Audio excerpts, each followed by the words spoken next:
If you ever felt like that you were on stage with no audience, if you've ever poured your heart into something only to hear silence echo back, this one is for you.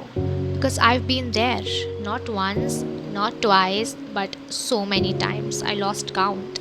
There was a time I waited for someone to notice me, waited for people to say, "Oh, you're doing great."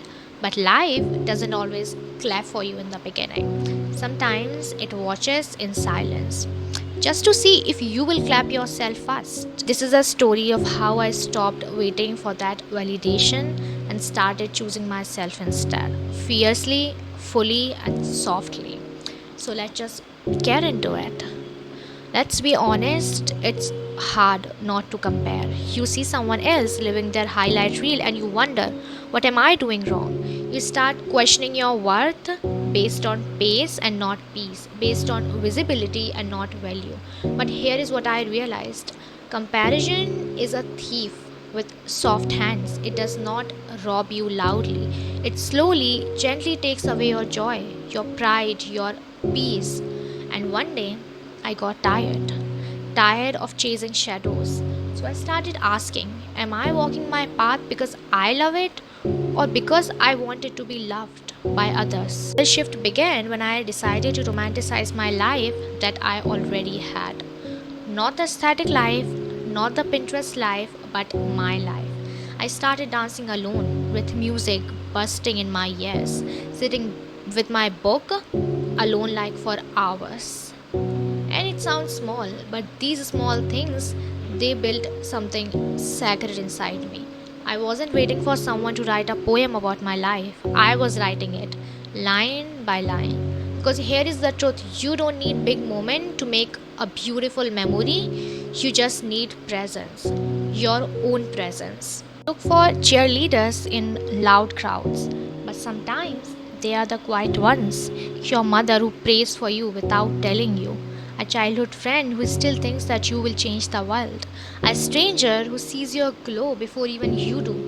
Support does not always come with noise, and I learned to value the silent ones.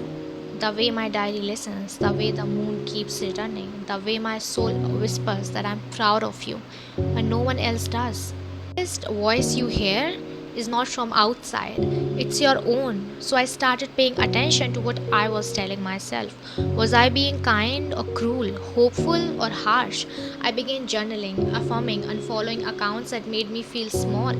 I made a new rule: if I would not say it to my little sister, I won't say it to myself. And that my friend changed everything for me. As I almost gave up multiple times, and every time I felt like disappearing, something small happened. A breeze that felt like blessing, a quote that found me like fate, a little voice in my heart that said, "Not yet." And I remember why I started. Not for noise, not for recognition, but because I have something inside me, a light, a softness, a fire. So here I am, still showing up, still romanticizing my life, still flapping for myself, even when the world is still. You are listening to this? Know that I'm clapping for you. You're not behind, you're not invisible, you're just blooming, and you're just in your blooming season. And blooming, it takes time. And if this video felt like a hug to your soul, leave a comment. Let's talk. Tell me one little thing that you will do this week to romanticize your life. Light a candle, write a letter to someone or to yourself, take a walk alone in silence. Whatever it is, make it yours. Make it sacred.